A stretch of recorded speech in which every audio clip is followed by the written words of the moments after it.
There's something new on the renewable energy front, something you probably haven't heard of, and something under the radar. Most importantly, it's something that could potentially solve huge problems, including what many now say is the biggest problem, global climate change. This new thing is called METROL. It's a clean and green, affordable, and easy to obtain, easy to use liquid fuel that delivers hydrogen with the unmatched potential to quickly eliminate almost all forms of air, water, and land pollution, especially carbon emissions. To understand the full importance of METROL requires that we face up to what it would take to actually solve the climate change crisis. It's basically two tasks. First, we need to stop emitting excess carbon gases into the atmosphere. Second, we need to remove already existing surplus carbon gases in significant amounts from the atmosphere. Amazingly, METROL can do both. We also have to find a way to stop polluting our landscapes and oceans with our waste. METROL can do this too. The full list of benefits for the METROL technology system would seem to make it the proverbial no-brainer. The METROL program was developed by an Arizona research group known as McAllister Technologies. The company's director, Roy McAllister, a professional engineer with over 250 patents in renewable energy, founded the American Hydrogen Association, wrote a book called The Solar Hydrogen Civilization, has taught in the engineering departments at University of Kansas and Arizona State University, and has received awards from prominent professional engineering societies for innovations in green energy.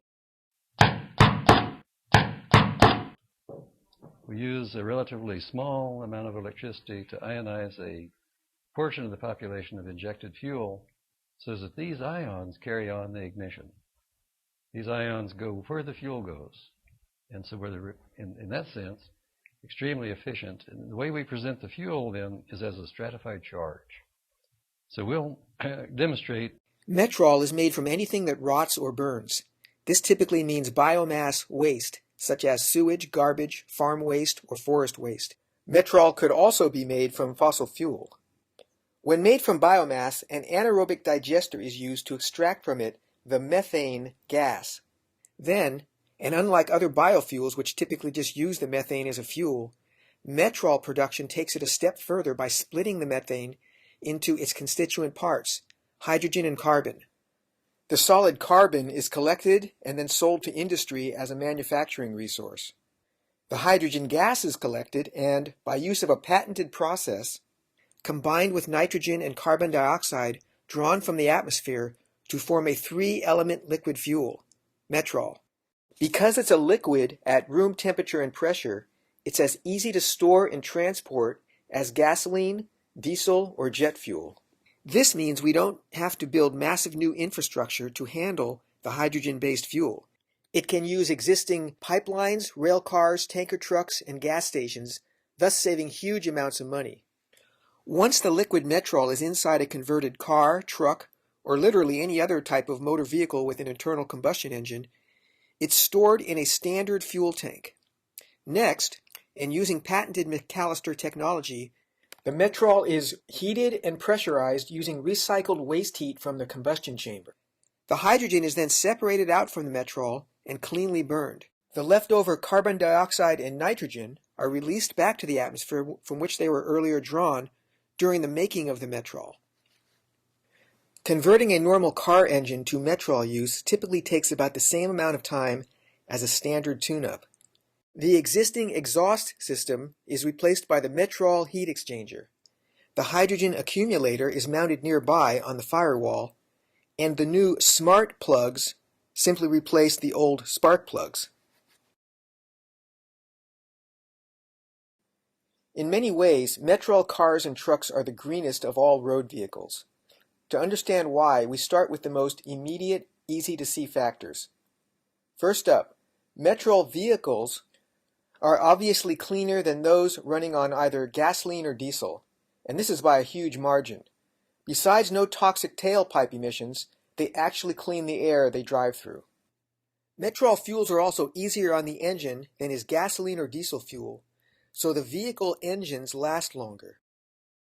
METROL cars are cleaner than other biofuel cars because they burn only hydrogen, not the carbon that's in methane or biodiesel.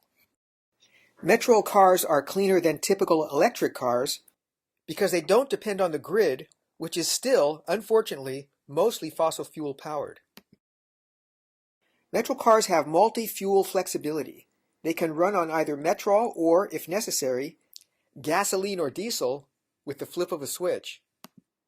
METROL cars have lower costs overall compared to other green car types and compared sometimes even to gasoline cars. This is for two important reasons. First, converting existing cars to METROL is much cheaper than buying a new car.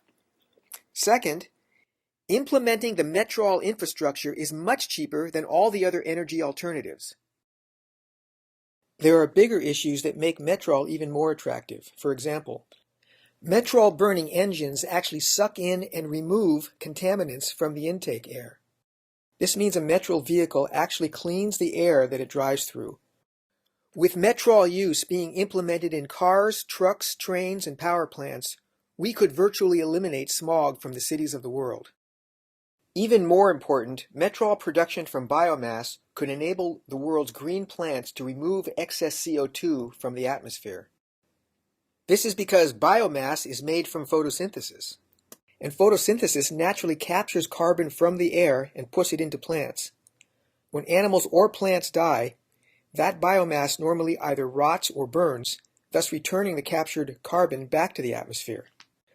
But because the METROL system interrupts the rotting or burning of biomass, it prevents some captured carbon from returning to the atmosphere. This carbon is instead separated out from the biomass, stockpiled, and sold to manufacturing industries to make durable goods. This essentially locks the carbon in a place where it does no harm. The net effect of this process could be huge, enough for existing green plants to significantly lower and restabilize atmospheric CO2 levels. It's been calculated that we could potentially lower worldwide CO2 parts per million counts to safe levels within 20 years. One final METROL benefit is to dispose of our waste products in a non-polluting way.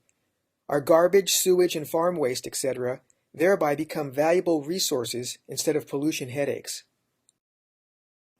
The key to the affordability of METROL comes from the captured carbon sold by the pound to industry as a manufacturing resource.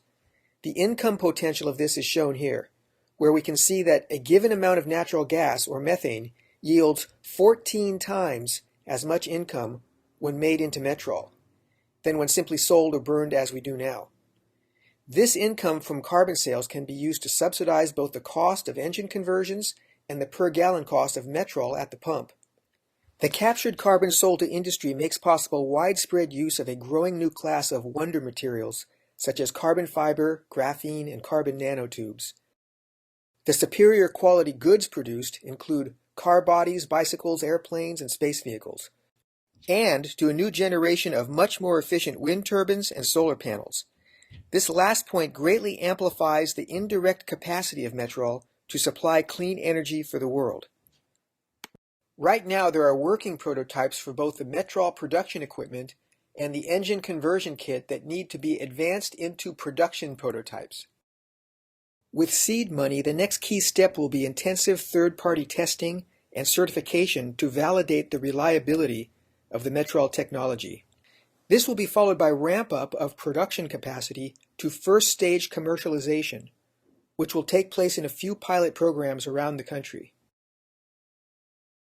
Finally, with press coverage, word of mouth, and public demand, full-scale implementation of METROL can begin, and the environmental plus economic benefits to motorists, travelers, and the energy-using public in general, along with virtually all other life on Earth, would be almost immediate.